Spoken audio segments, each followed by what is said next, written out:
People see Dubai as a dream destination, but for many workers, it became something else entirely. Passports taken, movement restricted, long, punishing workdays, and in some cases, little or no pay. And once you're inside that system, getting out isn't easy. In this video, we're going to show you how it works, who's behind it, and why it continues to this day. To understand what is happening to 1.7 million people in Dubai, you first need to understand the city they live in. Because the city that exists in travel content and the city that exists in reality are two different places sharing the same coordinates. Dubai's total population is approximately 3.6 million people.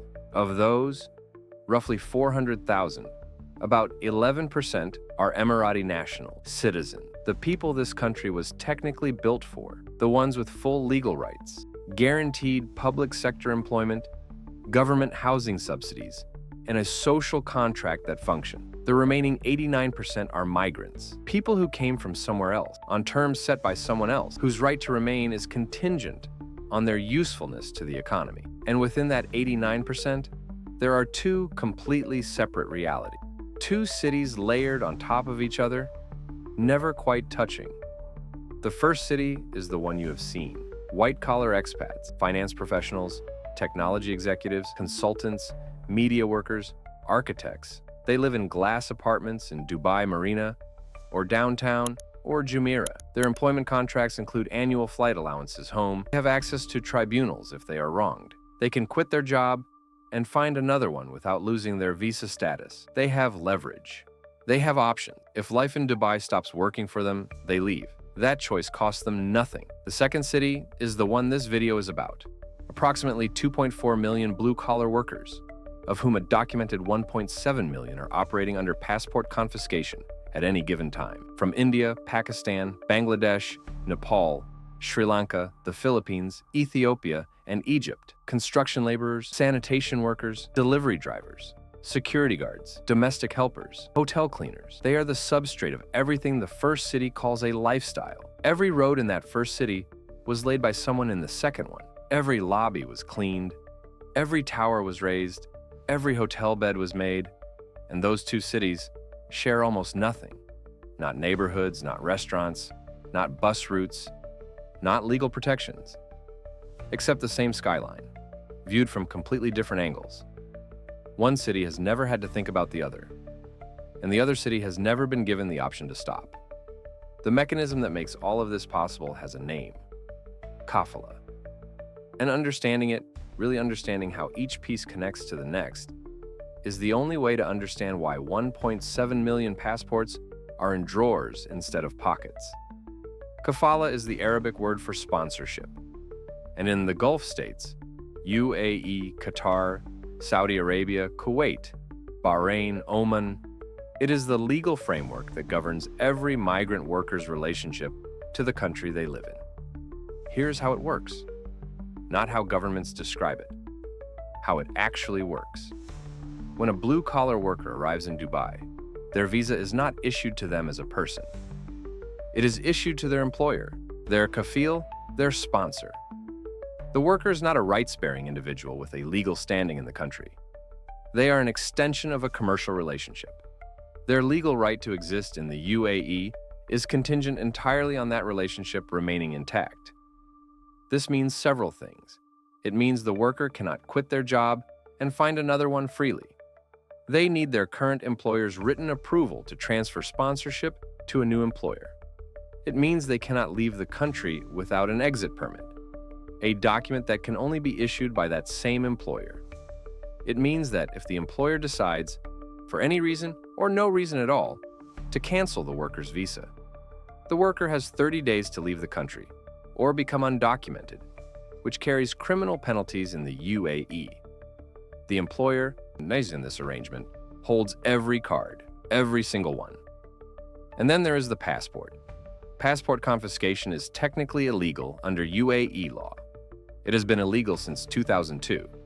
There are provisions in the UAE Penal Code that prohibit an employer from withholding an employee's travel documents. These laws exist. They are real. They are simply not enforced in any meaningful way in sectors where blue-collar workers are concentrated: construction, domestic work, hospitality, Sanitation. A 2020 investigation by the Business and Human Rights Resource Center found evidence of systematic passport confiscation across companies operating in the UAE's construction and hospitality sectors. A separate 2021 report by Amnesty International documented 30 workers from a single construction camp in Dubai who had not seen their passports in over 2 years. Every one of them knew, without being told directly, that asking for their passport back would result in the loss of their job, and with it, their visa, their housing, and their only source of income to service the debt they had incurred to get there in the first place.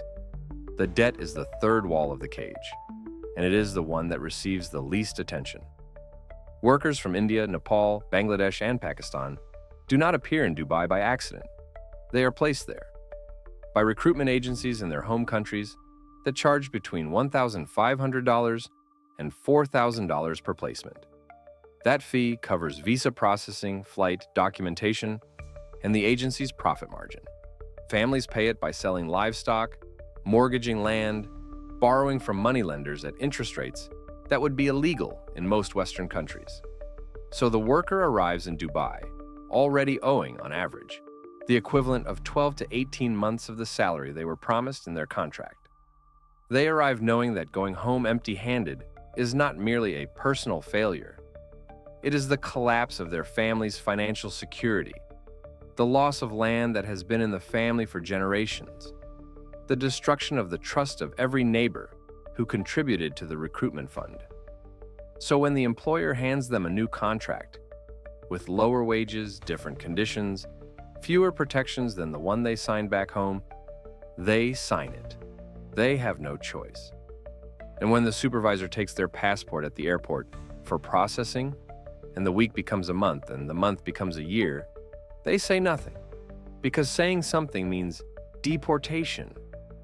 And deportation means going home with nothing to a family that has already lost everything to send them here. That is not a labor dispute. That is a trap built from debt, shame, distance, and paperwork. And it has been running continuously at industrial scale for 4 decades. Let us stop talking in systems. Let us talk about specific people, because the numbers become abstract at a certain scale, and abstract numbers do not wake you up at night. A construction worker who spoke on condition of absolute anonymity, we will call him by the first initial of his home district, R, arrived in Dubai from Rajasthan, India in 2019. He was 28 years old. His contract back home listed him as a skilled scaffolding supervisor, with a monthly salary of $420 and accommodation provided. His family took out a loan equivalent to $3,100 from 3 different sources to cover the recruitment agency fee and his flight. At Dubai International Airport, a site manager from his new employer met him and 4 other workers. He was told to hand over his passport for UAE entry registration. He did. 5 days later, still no passport. He asked a coworker, a man who had been on the site for 2 years. The coworker looked at him and said quietly, "Stop asking." The new contract that appeared a week after arrival listed him as a general laborer, not a supervisor, at $265 a month. When he raised the discrepancy, the site manager said the original contract was a recruitment document, not a final offer. When he asked for his passport to go home, the manager told him he owed the company $800 for his flight and visa processing, a fee that had never been mentioned, a fee that would now be deducted from his wages over 6 months. He could not leave. He could not stay without working. He could not work anywhere else. So he stayed. He mixed concrete in 47-degree heat, 6 days a week, 10 hours a day, for $265 a month, sending $190 of it home every month to service the debt his family owed for sending him there. He kept $75 for food, phone credit, and whatever dignity he could afford at that price. He was not exceptional. He was not unlucky. He was the system working exactly as designed.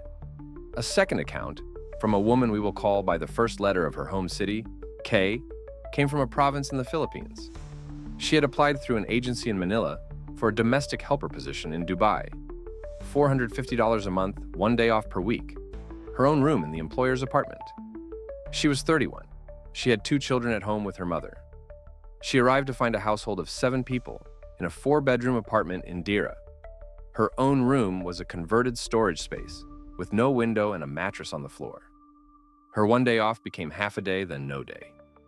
Her passport was taken by the employer's wife on the first evening, for safekeeping, she was told. The salary arrived irregularly, sometimes $300, sometimes nothing, with deductions for food and electricity that were never specified in any contract she had signed. She had no camp to return to at night, no colleagues to whisper to. No door in that apartment she was allowed to lock from the inside. Not even the bathroom, because the employer's wife said she had stolen something once, which was not true.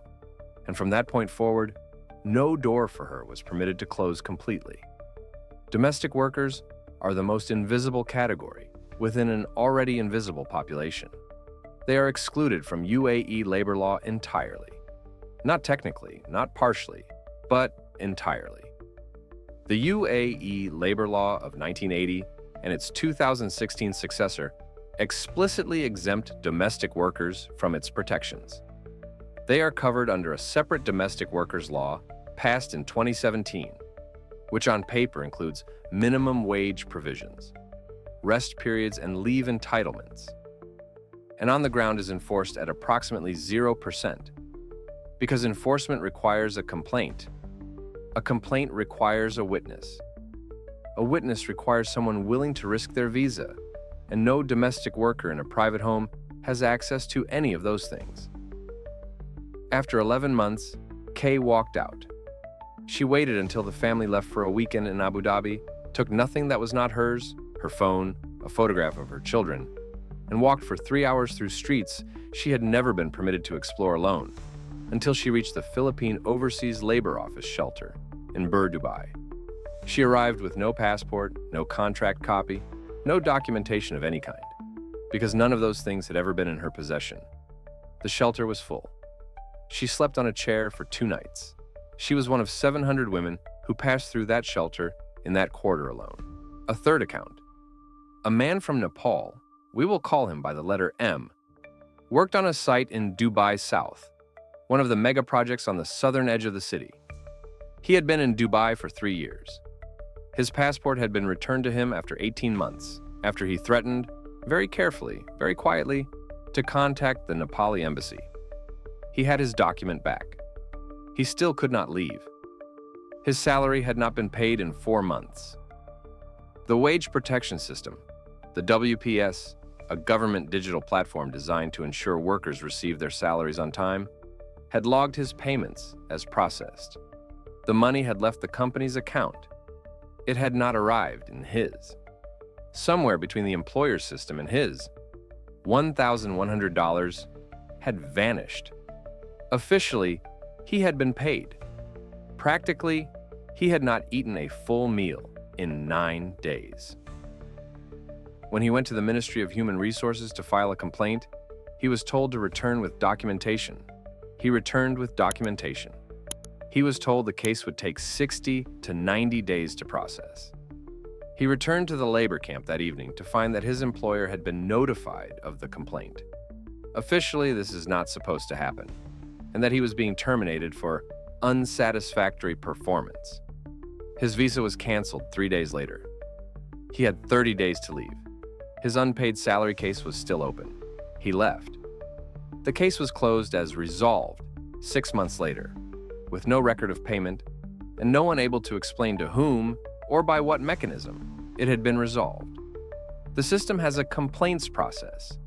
It simply does not have a consequences process. Those are 2 completely different things. Here is the statistic that should have been front-page news across every major publication in the world years ago. The UAE does not publish comprehensive disaggregated mortality data for migrant workers. There is no annual report from the government that says, this many construction workers died this year from these causes under these conditions. That data does not exist in the public domain. By design, what does exist? Between 2010 and 2020, the governments of India, Pakistan, Bangladesh, Nepal, and Sri Lanka, the 5 largest sending countries for Gulf migrant workers, recorded a combined total of more than 10,000 deaths of their nationals working in the UAE and Qatar. In the majority of those cases, the listed cause of death on official certificates was one of three phrases: cardiac arrest, natural causes, or respiratory failure. Heat stress appears on almost none of them. Workplace accident appears on very few. The term labor-related death effectively does not exist in the administrative vocabulary of Gulf state mortality recording. A 2021 analysis published in the journal Global Health found that South Asian men working in the Gulf were dying at rates significantly higher than actuarial models would predict for men of their age and health profile. The excess mortality, deaths above what you would expect in a population of those demographics, pointed to environmental and occupational causes. The authors were careful in their language. The data was unambiguous. Construction workers in the UAE work on outdoor sites in temperatures that regularly exceed 45 degrees Celsius between June and September. The UAE introduced a midday work ban, prohibiting outdoor labor between 12:30 and 3 p.m. in 2005. The ban applies only to those months. It does not apply to sites with overhead cover regardless of ambient temperature. It does not apply to workers moving between sites. Enforcement is periodic, not continuous, and a worker who refuses to work during prohibited hours risks being flagged to their employer as non-compliant, which, under kafala, carries consequences that extend well beyond a single shift. A labor rights monitor who spent 4 years on the ground in Dubai described what she witnessed at a camp in Al Quoz in 2019. A man had been brought back to the camp from a site in the back of a flatbed truck. He was unconscious. Other workers said he had collapsed mid-morning. UAE. The United